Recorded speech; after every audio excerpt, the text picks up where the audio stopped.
काय अंथरुणाला खेळलेलं नाहीये ना की त्यांच्यासाठी म्हणून आपल्याला लवकर लग्न करायचंय.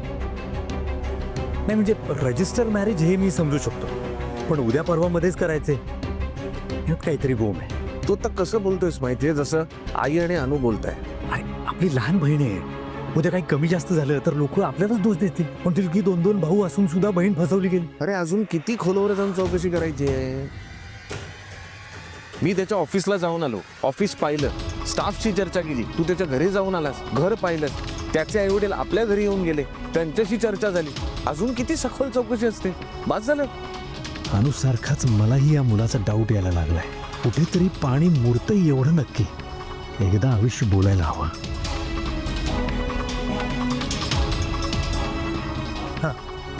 तुला पटतंय ना माझं? तुला पटतंय माझं? आता तुला योग्य वाटतं तर ठीक आहे, मग आपण तसं करूया. चल. बरोबर. ऐक ना, अरे लग्नावरून मला एक आठवलं. माझी एक कलिग आहे, तर तिचा साखरपुडा आहे. अरे कॉंग्रॅच्युलेशन्स. अरे तसं नाही, आणि तिच्या हातावर मेहंदी काढायला जी मुलगी येणार होती ना, तिने अचानक तिला जमत नाही असं सांगितलं. नाही नाही, आत्ता मला ऑफिसला जाणं गरजेचं आहे. आत्ता मेहंदी काढायला मी नाही येऊ शकत. तुझं ह्युमर म्हणजे वा.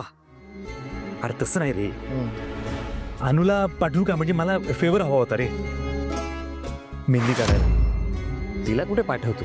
अरे घरातली कामं आहेत, ते सगळं उरकायचं तिला. अरे ऐक ना, मी शब्द दिलाय रे. आणि कसं आहे की आता आपल्या रेवतीच्या हातावर पण मेहंदी काढायची. अनुचा हात जरा साफ होईल ना. कुठे राहते? इथेच आहे. इथे म्हणजे कुठे?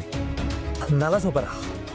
नाला सोपा. हा नाही, फार वेळ लागणार नाही. 2-3 तासात ती मेहंदी काढून परत येईल. आणि मी तिला सांगितलंय माझ्या वहिनीला उगाच तू हातभर मेहंदी काढायला लावू नकोस. ती म्हणली शगुनची फक्त थोडीशी हातावर काढते. पण तिच्याबरोबर पिहूला पाठव. माझा प्रॉब्लेम काय माहिती का, पिहू आणि ही दोघी एकदा बाहेर पडल्या ना, आणि त्यांना माझा धाक नसेल ना, की प्रॉब्लेम होतो.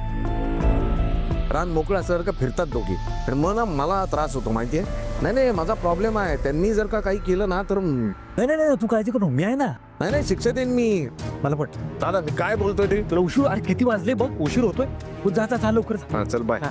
लक्ष द्या. हो हो हो, नको काळजी करू. दादा ओके.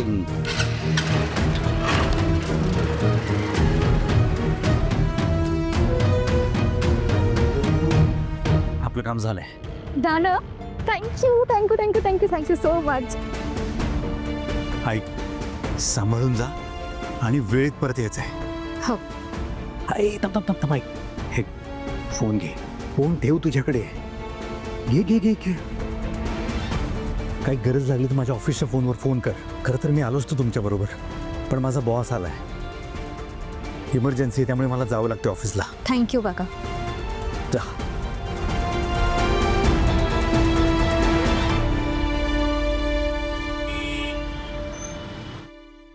विश मी गुड लक. आज आपण मालामाल होणार आहोत. म्हणजे अगं मी ना रेवतीला इथे बोलवलंय. पैसे आणि दागिने घेऊन येईलच ते थोड्या वेळात. कसं आहे ना, आज आम्हाला आमच्या न होणाऱ्या फ्लॅटच्या बुकिंगसाठी ॲडव्हान्स पैसे द्यायचे, आणि त्याचबरोबर हनीमून पॅकेजसाठी सुद्धा पैसे भरायचे. आता ती रेवती बिचारी, तीच हे सगळे पैसे मॅनेज करते. पण ते दागिने का आणेल? आय मीन लग्नात डायरेक्ट घालून येईल ना.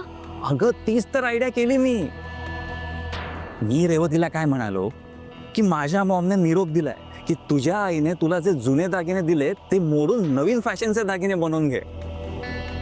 आता रेवती बिचारी गुणी मुलगी, संस्कारी मुलगी, ती काय तिच्या होणाऱ्या सासूचं म्हणणं टाळणार आहे?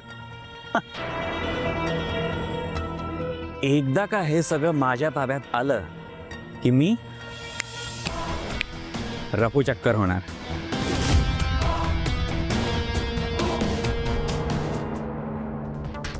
तू अगं आय मीन आपण दोघं फॉरेनला जाऊ आणि लग्न करू. आर यू शुअर तुझा हा प्लॅन सक्सेसफुल होईल? नेहा, माझा प्लॅन कधी फेल गेलाय आजवर? कशावरून तू माझ्याशी खोटं बोलत नसशील? आय मीन आज रेवतीला फसवायला तुला माझी मदत हवी आहे म्हणून तू गोड बोलतोयस, पण उद्या तू मलाही फसवलंस तर? अगं माझ्यावर थोडा तरी विश्वास ठेव बेबी. नेहा तू एकटी आहेस ग. तिच्यावर मी मनापासून खरं खुरं प्रेम केलंय. अगं आपल्या संसाराची, आपल्या लग्नाची स्वप्न पाहिली आहेत.